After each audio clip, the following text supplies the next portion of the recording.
Hey guys, what's going on? Back again with another video, and I am having one of those weeks. Last week I was on vacation, came back this week, the beginning of the week, thought I was doing a good thing. You'll see that the old Ford, the 96 F150 is gone. And that's because my father-in-law's birthday was on Monday, and we gave him that truck for his birthday, which seemed like a great thing, except for he's only driven it once and now it won't start. So I have to go over there and see what's going on with that. I think from the description, and I did go over there and try to start it, and it just sounds like the starter's gone bad, so hopefully that's the only issue. But yeah, it's hot today, and so I was coming over to get some stuff out of the back of my truck because I need to put a jack and some tools in there to take over to take a look at the truck. Well, one of the things I had in there was that cooler, and let me see. Let me roll this up. Now, I don't know if you've seen the video where, oh, that's not good. Got screws and fake gems in my threads. Sorry, distracted there. But well, if you saw the video where I was working on the exhaust on this truck, and I got the call to about going and picking up the tracker, and I wasn't done with the exhaust, and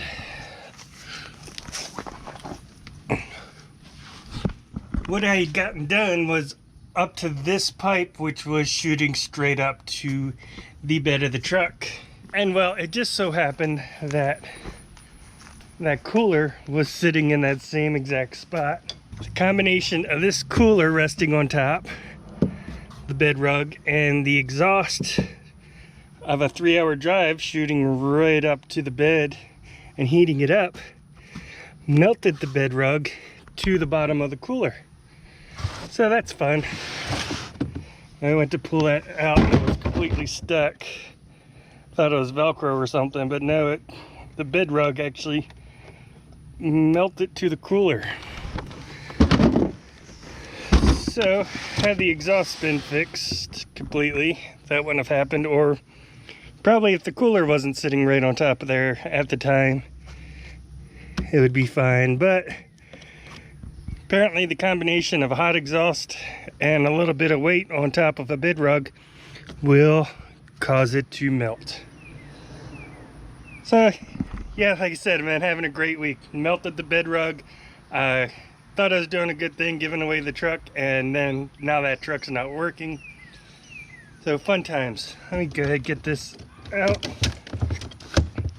of the back of the truck, grab my tools, and we'll head over and see what's wrong with the Ford. Well, I was kind of hoping that tree over top the truck was going to give me some shade to work with today, but apparently not. Ooh, nice and cool in here.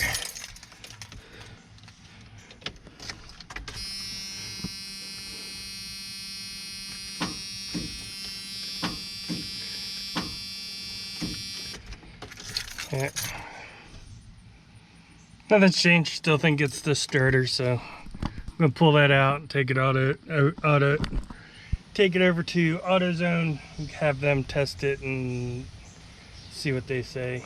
I did try jumping it already, just to see if there was not enough battery power. That doesn't seem to be the problem, so yeah, I'm hoping the starter. I did make sure the engine wasn't seized. I was able to get in there and hand crank it, so yeah, it doesn't seem like the engine is seized. Not a power issue, so hopefully it is just the starter. Alright, so slight change of plans. This parked right up in front of that alley, and there's been cars going in and out of there, so I'm just gonna put this in neutral Just want to push it back a little bit to give me some extra room to work.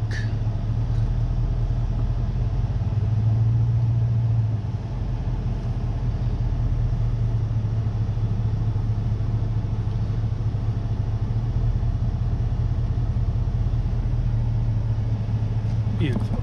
All right, so just got back and got a new starter for the F150. It did not fix the problem.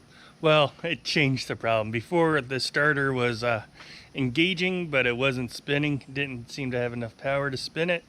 Now it's spinning freely, but it is not engaging. So I'm guessing, I don't know, I gotta recheck the solenoid wiring and everything.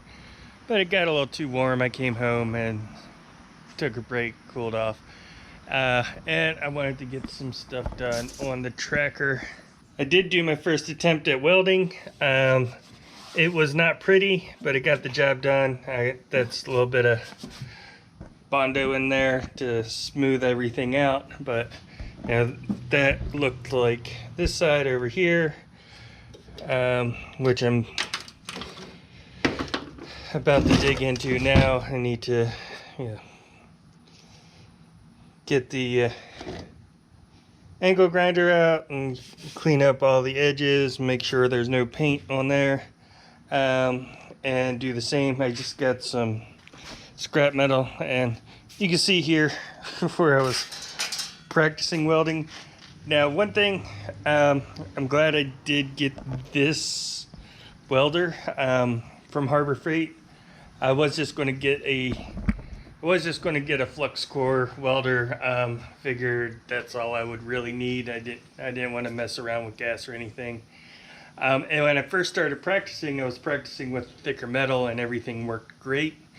However, trying to weld like this thinner metal, and it's just thin 20 gauge, and doing the flux core is not working out so great, because I have to turn everything down as far as possible, or else I start burning and melting the metal, and it's not quite enough to get a good bead going without, in order to get it hot enough and good enough that it's working great and leaving a good bead, it actually starts burning away at the metal.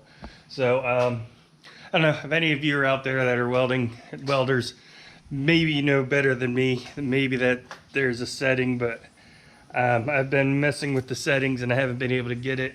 And looking at the the little guide on the side, that's the thinnest gauge it recommends doing with flux core.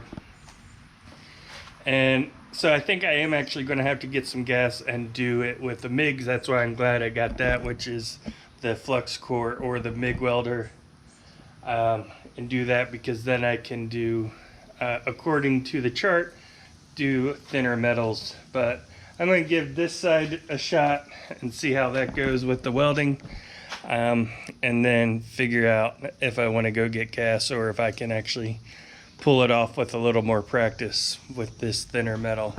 But yeah, using thicker metal to practice with I got the hang of that pretty good, but this thinner metal, I just kind of keep getting on there a little too hot and melting the metal away instead of just the solder, or the weld wire. So yeah, I would go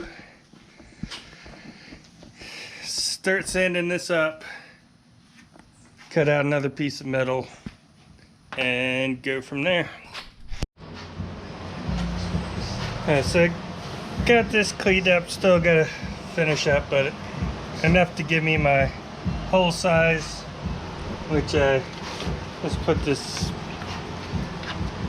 manila envelope up against, and then kind of went along the edges to create a crease, and then use that as a template. Just cut, went about an inch outside of that and drew it onto here, and going to cut that out.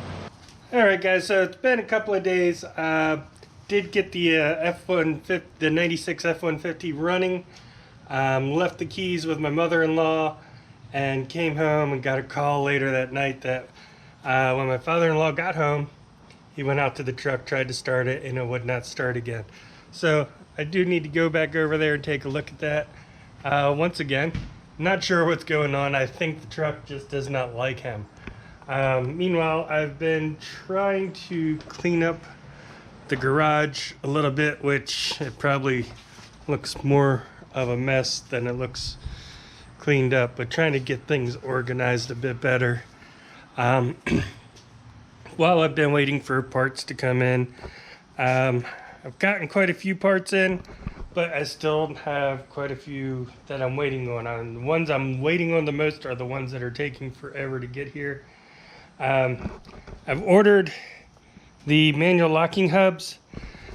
This is the third time I've ordered them now. The first time I ordered them, I thought I was ordering a pair, and because it was similarly priced to all the other ones that were being sold as a pair, and it showed up and it was only one.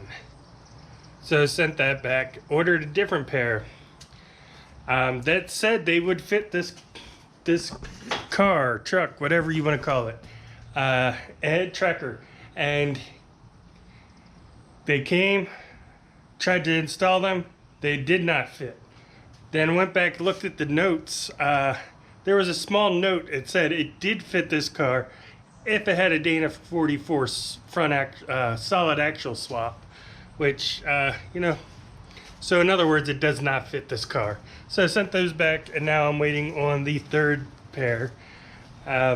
Also waiting on these shocks and springs and everything for the lift kit. These shocks are definitely beat.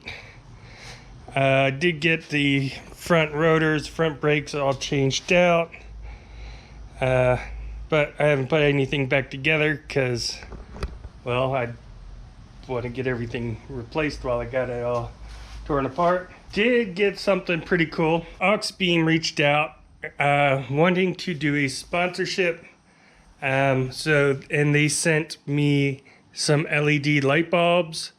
So I want to get the tracker on the ground and actually driving at night, so I know what the light output actually looks like, because I don't even know what the stock output looks like right now. So then I can install those LED bulbs that they sent me to see how well they work. Do that. They asked me if they could send them to me and if I would do a review, and I said sure, as long as you don't mind me doing an honest review. That if you're confident in your product and you think I will like it, then sure, go ahead and send it to me. But if you have any doubts about your product, if they suck, I will tell you that they suck. I will say that in my review that they suck. So, but they did send them out there, so they are confident in their product. So looking forward to getting those installed. And I did get one other product here. Now this one is what I ordered, and it is the soft top. This is probably the last thing on my list to worry about, but this is the only one that I've gotten that I have all the parts to, because I got the top, and on the back there's these clips. Well, one of them's not broken. There's 3 clips that you clip in the back when it's closed, and I got those in. So I'm going to go ahead, get this top on, make sure that everything fits. Actually, I don't have all the parts, because just on here, oops. So I go in here, you have this bar that comes down, and it's obviously missing on that side. Actually had to order that part from Japan for Suzuki parts, but found that, got that ordered. That's going to take a while to get here, but I can still put the top on without that, and then attach that whenever it does come in. So I think I'm going to pull this out of the box, see what everything looks like. It's supposed to have tinted windows. I was a little skeptical about that, how plastic tinted windows would turn out, but well, let's pull this out of the box and see.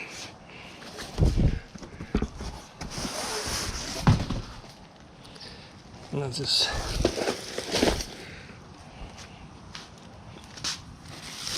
roll this open.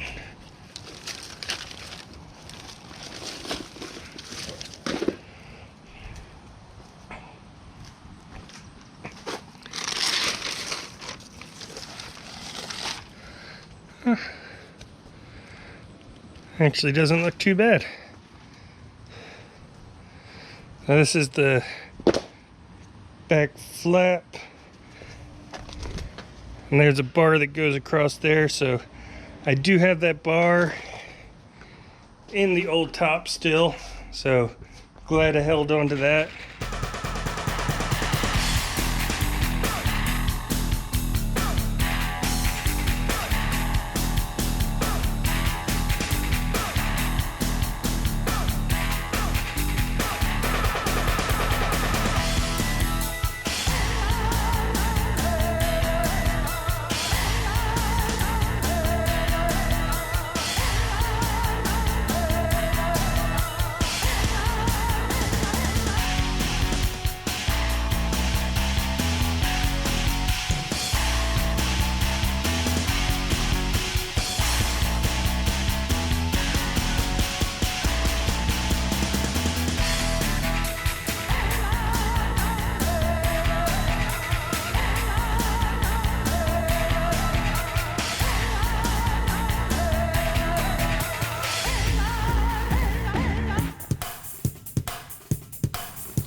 Alright, so that actually went on fairly easily. I'm sure with some practice I'll get quicker at that. But yeah, the tint's not super dark. You can see in, but compared to just the purely clear, I think it's looks a little better. Can't get a too far away shot, but yeah. And then when I put that back window on, I'll make it a little darker. Eventually tint these front windows as well, probably. But yeah, I just need to replace these clips, and for that it's just 2 screws on the back side, replace them, pull the rod out of there and put it in the new back panel and get that installed. Alright, so yeah, that's supposed to go on the bottom row, I think. I had it tucked under there. It's not very secure, so I think I gotta reposition that so these corner pieces actually go down here and tuck under, not up there. That looks a little better. Yeah, but overall,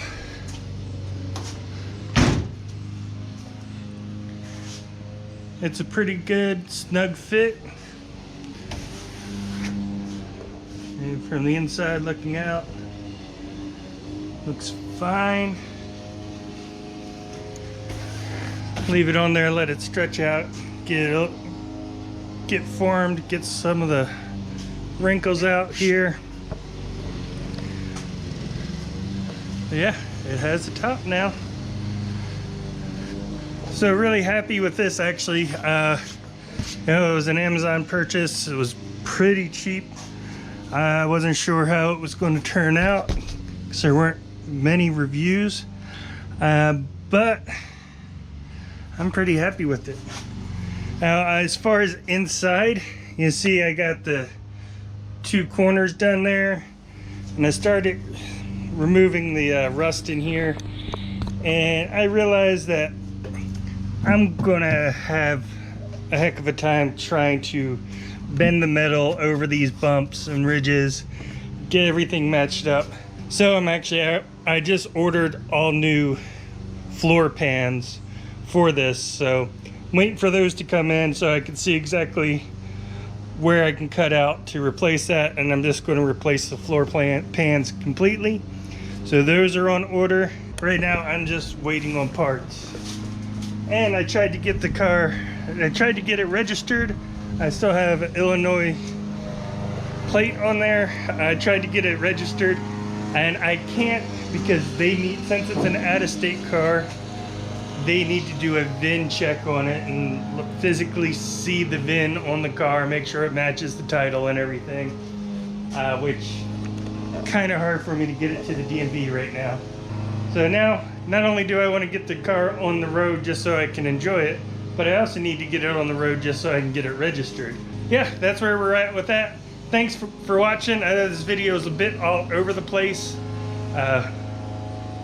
We've had some trouble with the bedrock. We had some trouble with the 96 F150, even though we don't even have the 96 F150 anymore. And this thing has been fun finding parts for and putting things together. I should have just about all the pieces I need now to do the power steering, hopefully. So I'm going to finish cleaning up, and hopefully by the time I get done with getting everything organized in here, I'll have the last part that I need for that, so I can get the power steering done. And then by the time I'm done with that, hopefully some of the other parts will come in so I can get everything wrapped up and get this back on the road. Thanks for watching. Hope you enjoyed it. If you did, hit that like button. If you haven't yet subscribed, hit that subscribe button. We are 12 or 13 subscribers away from hitting that 1,000 subscriber mark. If you haven't seen the video, I'll put the link up here and in the description. I am giving away that $250 Amazon gift card, so be sure to check out that video wherever it is before we hit that mark. And like I said, we're at like 12 or 13 more subscribers before we hit that mark. So I want to say thank you to those who have subscribed and to everybody that's watching. Have a great day, and I will see you in the next video.